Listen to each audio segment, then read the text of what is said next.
I'm going to show you something that I've really enjoyed spending time with in my guitar playing. This is going to be taking 4-part chords, so chords with 4 notes, and moving them up and down the fretboard using the top 4 strings of the guitar, so from the D string down. And I've got 7 different chord qualities that I will do this with. And we're going to be using the root of E for all of the chord qualities. So as an example, we'll start with E major 7. So that's an E major 7 chord that consists of the root E, the major 3rd G sharp, the perfect 5th B, and the major 7th D sharp. The root position, starting on the D string, there's your E. I'm barring with finger 3 on the 4th fret there. There's my E, here's my B, here's my D sharp, and here's my G sharp. Okay, it's an E major 7. Now if I take that up the fretboard and play it at its next available location, it's going to be here, which I love. And that, when we do this, that's called playing the chord in inversion. So we'd call this root position. It's an E major 7 in root position. We move it up to the next available location, that's going to be playing it in first inversion. Okay, so now your notes are in a different order, but we're still dealing with the same collection of pitches. Okay, now my G sharp is here. Now my D sharp is here. My E, the root, is here. And my perfect 5th, the B, is here. So whereas I had this before, now I have this. Gives it a very different sound, even though we're still dealing with the same collection of notes. Okay? If we continue on up in this same manner, we're going to go to what's called second inversion. Okay, so we've got root position, first inversion, and our second inversion is going to be here. I've got a bar on the 9th fret, and then you can use your pinky or your 3rd finger on the 11th fret on your top string. Now we're in the following order. We've got our B here. B is here. E is here. Our G sharp is here. And our D sharp is here. Okay, second inversion.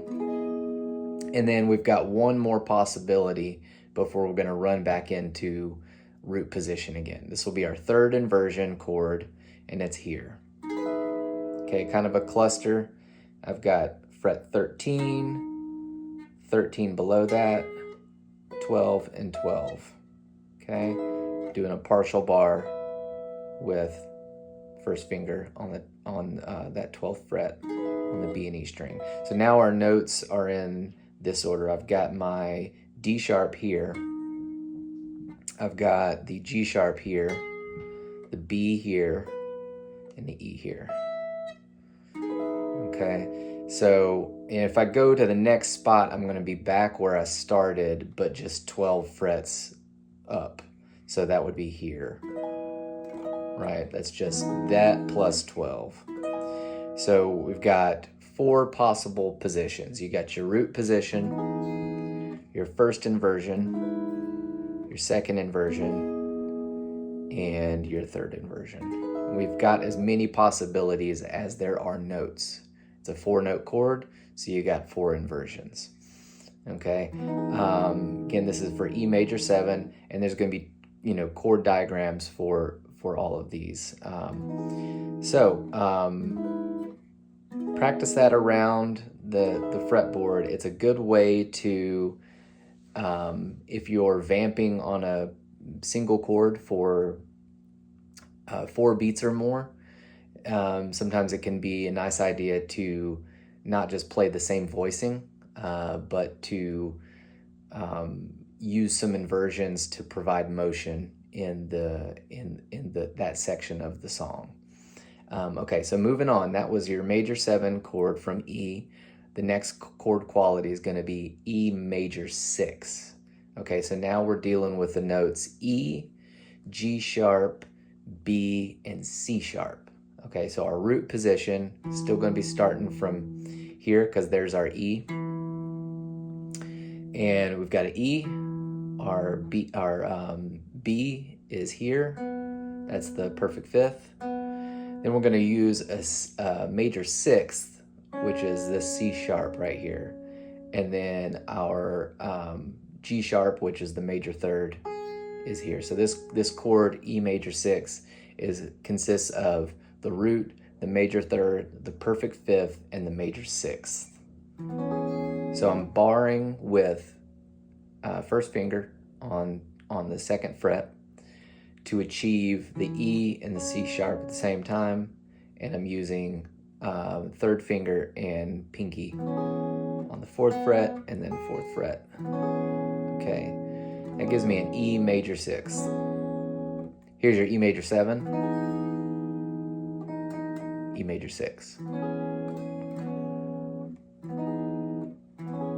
Very similar, but E major 6, the major 6 quality is more stable because you don't have the major 7th tone rubbing against the root as in the case of the major 7th.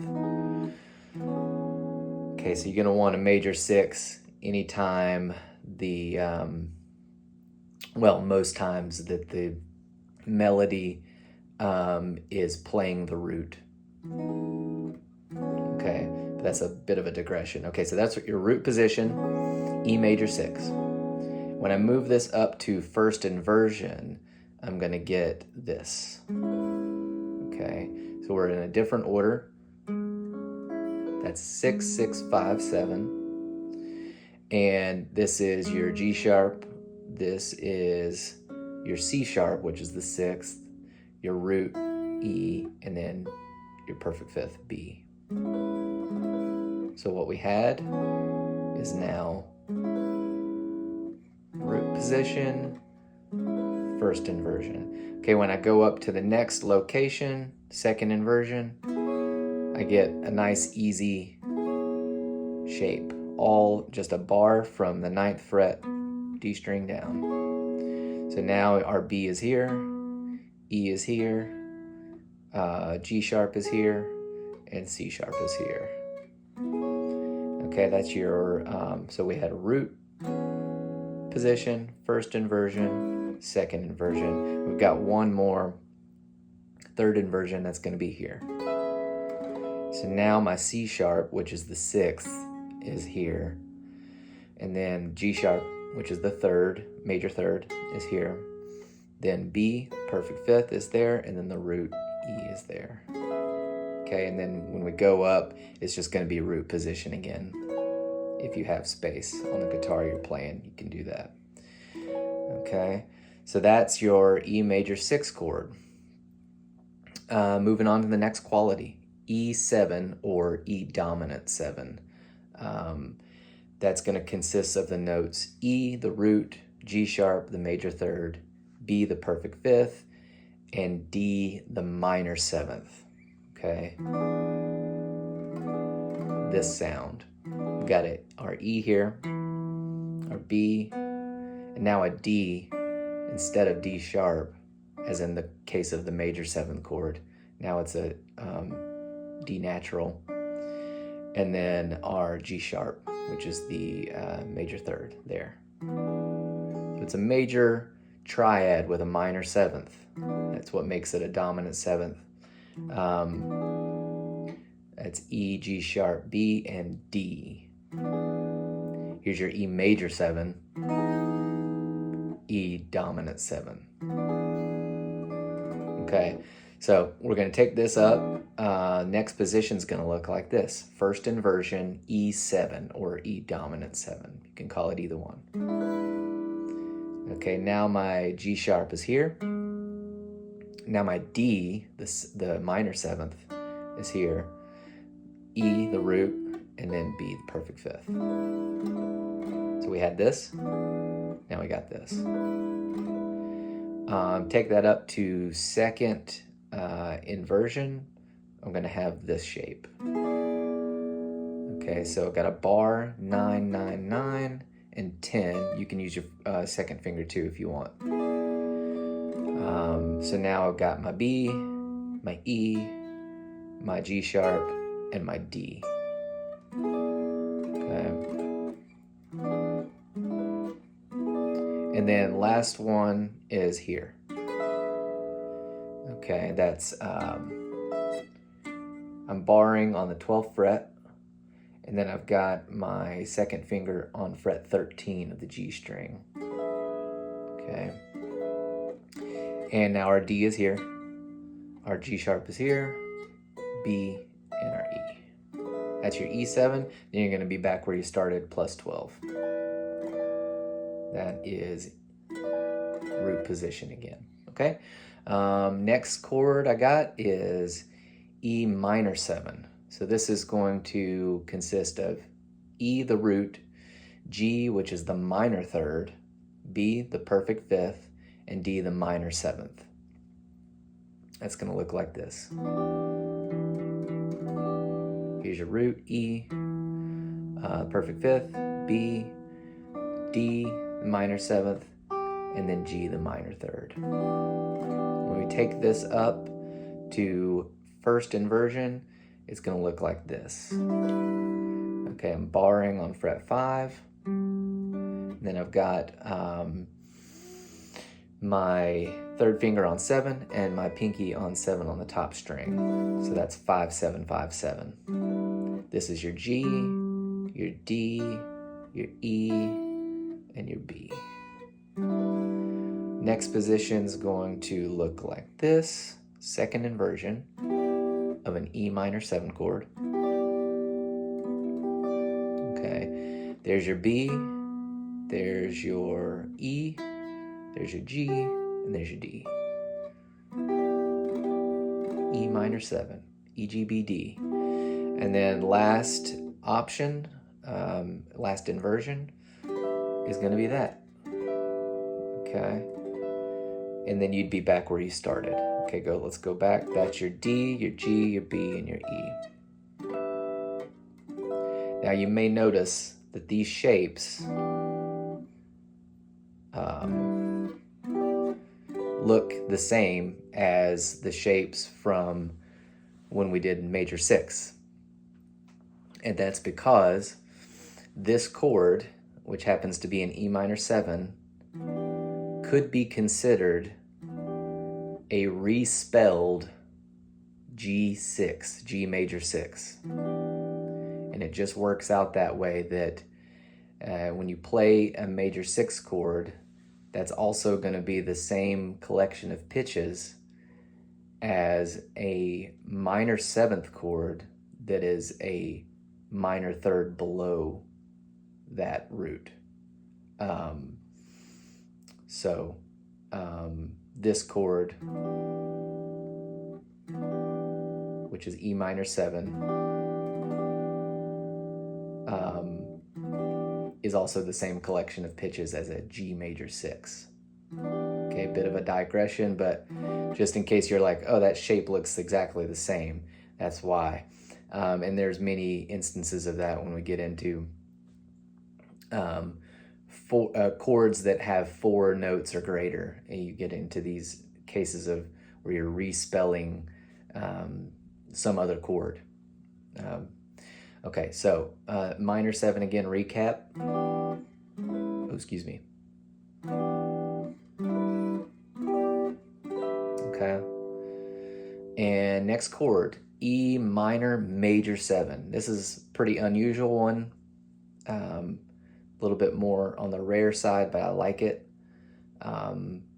we have the notes E, G, B, and we're raising our D back up to a D sharp. So we've got E, G, B, D sharp. That's an E minor, parentheses, major 7. Okay, it's gonna look like this.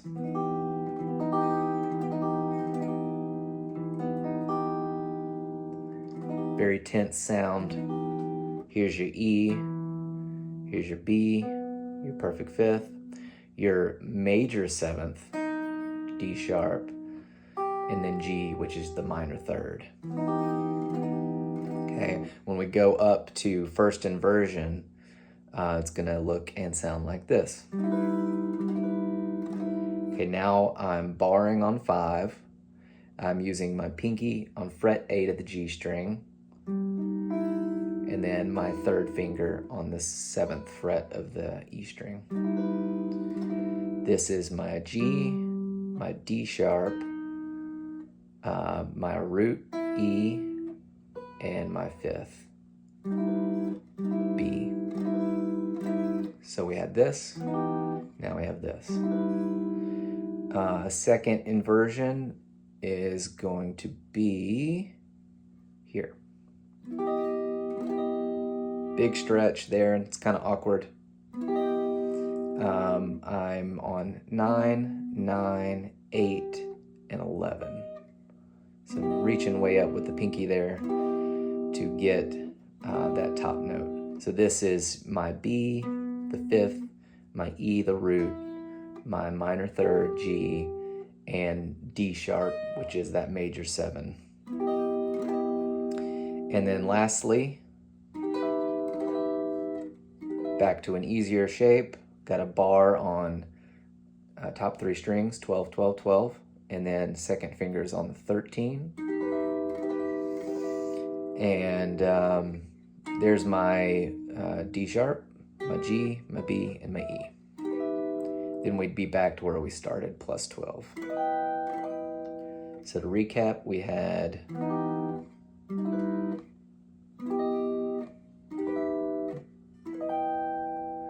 that's your E minor major 7. Okay, I got 2 more chord qualities for you. The next one is E minor 7 flat 5. Okay, so this is going to consist of our root E, a minor 3rd G, a diminished 5th B flat, and a minor 7 D. Okay, so every chord we've dealt with prior to this point, we've had a B natural as our what we call a perfect 5th. Now we're going to be dropping that, and you'll hear that called a flat 5. You'll hear that called a diminished 5th. Okay, it means the same thing. We're taking that 5th and we're just lowering it one half step. Okay, so it's E, G, B flat, and D. Now, okay. Okay, look at that in relation to the E minor 7. Oh, excuse me. E minor 7. Okay, if I drop this one half step, that's that 5th, right? That's that B. I'm gonna drop that down, and I'm gonna get that sound. That's an E minor 7 flat 5. Okay, this is a E, this is a B flat, which is a diminished 5th, D, the minor 7th, and then G, the minor 3rd. Okay. Next position, first inversion is going to look like this. I'm barring on 5 there. That's 5, 7, 5, 6. And that's a G, that's a D, that's a E, the root, and then a B flat. So we were here, now we're here. Next shape is going to be second inversion. You're going to be here. Okay, that's 8, 9, 8, 10. Okay, here's my B flat. Here's my E, my G, and my D. So we've got, oh, excuse me. And then lastly, we've got here. Cluster here going on. We've got 12, 12, 11, 12. That's my D. That's my G. That's my B flat. And that's my E.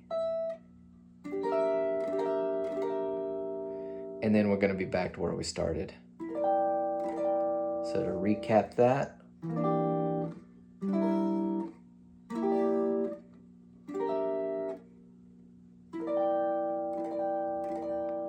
all right. And then the last one is super easy and fun, very instantly recognizable sound, and it is going to be an E diminished 7. Okay, so now we are dealing with E the root, G the minor third, B flat again, which is the diminished 5th, and we've got a D flat now, which is a diminished 7th. So the last chord had a D natural. Now we're lowering that once again, and when we do that, we call it a diminished 7th. So if you think back to when we started with an E major 7, we had D sharp as the last tone, and then when we got into some of the minor chords, we dropped that to a D natural. And now in this last quality, we're going to drop that once again, and when doing that, we call it a diminished 7th. So we've got, again, E, G, which is the minor third, B flat, which is the diminished 5th, and D flat, which is the diminished 7th. It's going to look like this. That's an E, B flat, D flat, and G. That's your root, your flatted 5th, your flatted 7th, or excuse me, diminished 7th, and your minor 3rd. Okay. Root, diminished 5th, diminished 7th, minor 3rd. Now this shape stays the same when we invert it. You're just going to take it up in minor thirds. And your shape will always be the same.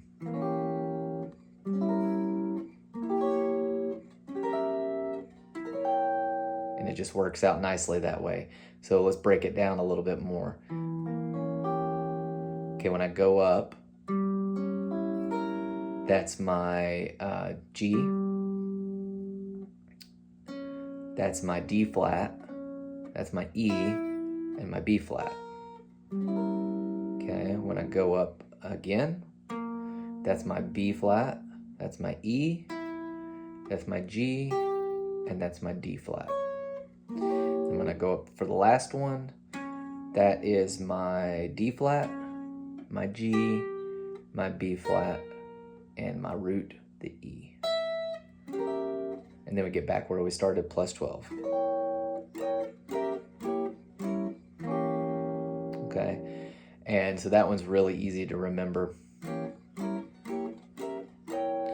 And that's it. So